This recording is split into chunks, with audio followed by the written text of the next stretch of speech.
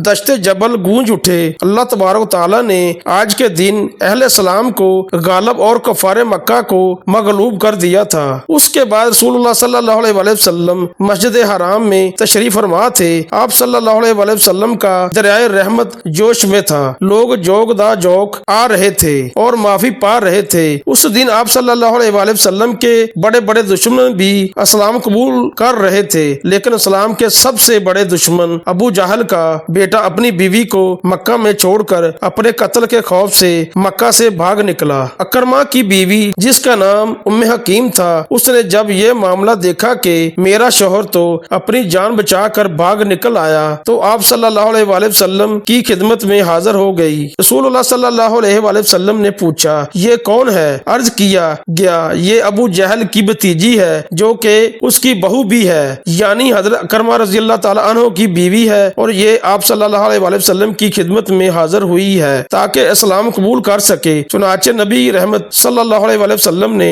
حضرت ام حکیم کو عافیت عطا فرمائی اور دار اسلام میں داخل فرما دیا۔ حضرت ام حکیم رضی اللہ تعالی عنہا نے جو جب یوں دریائے رحمت جوش میں دیکھا تو موقع غنیمت جانتے ہوئے بڑے ہی درد مندانہ لہجے میں عرض کیا یا رسول اللہ صلی اللہ علیہ وآلہ وسلم، میرا شوہر اکرمہ اپنے قتل کے خوف سے یمن کی طرف بھاگ گیا ہے، اگر آپ صلی اللہ علیہ وآلہ وسلم ان کو امان دیں تو میں ان کو واپس لے آؤں۔ نبی رحمت صلی اللہ علیہ وآلہ وسلم نے فرمایا اے ام حکیم، میں نے تیرے شوہر کو امان دی، جاؤ اس کو لے آؤ۔ ام حکیم رضی اللہ تعالی عنہا یہ عائشہ سن کر خوشی کی کوئی انتہا نہ رہی، وہ فوراً دوڑی اور جنگل کے راستے کی طرف چل نکلی۔ دوسری طرف اکرمہ مکہ سے بھاگ کر ساحل سمندر تک پہنچ چکے تھے۔ ساحل تک پہنچتے ہی آپ کو یمن جانے والی کشتی تیار مل گئی۔ آپ فوراً ایک کشتی میں سوار ہو کر روانہ ہو گیا۔ کشتی ساحل کو چھوڑ کر ابھی کچھ آگے ہی بڑھی تھی کہ بمبر کی لپیٹ میں آ گئی۔ لوگوں نے چیخنا چلانا پکارنا شروع کر دیا، حتیٰ کہ اکرمہ لات و عزا کو پکارنے لگا۔ لوگوں نے جب یہ سنا تو کہنے لگے سردار یہ وقت لات و عزا کو وغیرہ کو پکارنے کا وقت نہیں ہے، یہ ہمارے معبود ہماری کشتی کو بمبر سے نہیں نکال سکتے۔ اگر زندگی عزیز ہے، اگر زندگی چاہتے ہو تو محمد صلی اللہ علیہ وسلم کے رب کو پکارو۔ اکرمہ نے کہا یہ ممکن نہیں، کیونکہ ساری زندگی میرے باپ اور میری قوم کی محمد صلی اللہ علیہ وسلم سے یہی تو لڑائی رہی ہے۔ وہ کہتا ہے کہ ہمارے معبود جھوٹے ہیں اور ہم کہتے ہیں کہ ہمارے معبود سچے ہیں، اور اسی وجہ سے تو میں مکہ چھوڑ کر بھاگا ہوں۔ اب آپ اگر یہاں کشتی میں نے اس کے معبود کو ہی مدد کے لیے پکارنا ہے تو مکہ میں رہ کر کیوں نہ پکار لیتا۔ ملاحوں نے جو اکرمہ سے یہ الفاظ سنے تو کہنے لگے پانی میں تمہارے معبودوں کی کوئی نہیں چلتی، وہ محمد صلی اللہ علیہ وسلم کا رب بھی ہے جس کی پانی سمیت ہر جگہ چلتی ہے، تو ہم اسی کو پکارتے ہیں تاکہ زندگی تو کم از کم محفوظ رہے۔ کشتی بمبر میں گرتی چلی جا رہی تھی۔ حضرت اکرمہ رضی اللہ تعالی عنہ نے جو یہ منظر دیکھا تو فوراً بول اٹھے، فوراً تڑپ اٹھے، اے اللہ میں عہد کرتا ہوں اگر طوفان سے میں زندہ سلامت بچ نکلا تو خود کو حضرت محمد صلی اللہ علیہ وسلم کے سامنے پیش کر دوں گا اور اپنا ہاتھ ان کے ہاتھ میں رکھ دوں گا، پس میں ان کو نہایت معاف کرنے والا اور معزز پاتا ہوں، امید ہے کہ وہ مجھے معاف کر دیں گے۔ پس اکرمہ کا یہ عہد کرنا ہی تھا کہ اسی وقت اللہ تبارک و تعالیٰ نے کشتی کو بمبر سے نکال باہر کیا اور کشتی کا رخ دوبارہ ساحل کی طرف ہو گیا۔ چنانچہ کشتی ساحل پر جا ٹھہری تو اکرمہ کو دور دور کھڑی اپنی بیوی حضرت ام حکیم نظر آ گئی۔ حضرت ام حکیم نے اپنے شوہر اکرمہ کو دیکھا تو کہا، اے اکرمہ، تم کہاں بھٹکتے پھر رہے ہو؟ میں نے اللہ کے رسول صلی اللہ علیہ وسلم سے امان طلب کر لی ہے، جو تمام جہان کے لوگوں میں سب سے زیادہ نیک، سب سے زیادہ مہربان اور معاف کرنے والے ہیں اور صلہ رحمی کرنے والے ہیں۔ آپ نے کہا، اکرمہ میرے ساتھ چلو، اپنے آپ کو ہلاک نہ کرو، وہ تمہیں معاف کر دیں گے۔ کوئی تیری معافی کے بارے میں کوئی تجھ سے سوال نہیں کرے گا اور نہ ہی تو اسے کوئی کسی قسم کا سوال ہوگا۔ حضرت اکرمہ رضی اللہ تعالی عنہ نے اپنی بیوی کے یوں خیر خواہی کے الفاظ سنے تو فوراً مکہ واپس جانے کو تیار ہو گیا۔ الغرض وہ دونوں مکہ پہنچے اور سیدھا بارگاہ رسالت مآب صلی اللہ علیہ وسلم میں پہنچ گئے۔ حضور نبی کریم صلی اللہ علیہ وسلم نے جب دونوں کا اپنی طرف آتے دیکھا تو چہرہ مبارک خوشی سے چمک اٹھا اور آپ صلی اللہ علیہ وسلم اپنی جگہ سے اٹھے اور آگے بڑھ کر دونوں کا استقبال کیا اور اکرمہ کو اپنے پاس بٹھایا۔ حضرت اکرمہ رضی اللہ تعالی عنہ نے عرض کیا، یا رسول اللہ صلی اللہ علیہ وسلم، ام حکیم نے مجھے پیغام دیا ہے کہ آپ صلی اللہ علیہ وسلم مجھے امان دی ہے۔ نبی رحمت صلی اللہ علیہ وسلم نے فرمایا، ہاں اکرمہ، تجھے امان ہے۔ حضرت اکرمہ رضی اللہ تعالی عنہ اسی لمحے میں کلمہ پڑھا اور دار اسلام میں داخل ہو گئے۔ حضرت اکرمہ رضی اللہ تعالی عنہ قبول اسلام کے بعد کفر اسلام کے مابین جو بھی مار کے پیش آئے اس میں ذوق و شوق کے ساتھ شریک ہوئے اور مسلمان جب بھی کسی مہم میں نکلے اس میں آگے آگے رہے۔ مارکہ یرموک میں تو حضرت اکرمہ رضی اللہ تعالی عنہ میدان قتل کی طرف اس طرح لپکے تھے کہ جیسے کوئی شدید پیاسا شدید گرمی میں ٹھنڈے میٹھے پانی کی طرف لپکتا ہے۔ اس موقع پر جب مسلمانوں پر دشمن کا دباؤ بہت ہی زیادہ بڑھ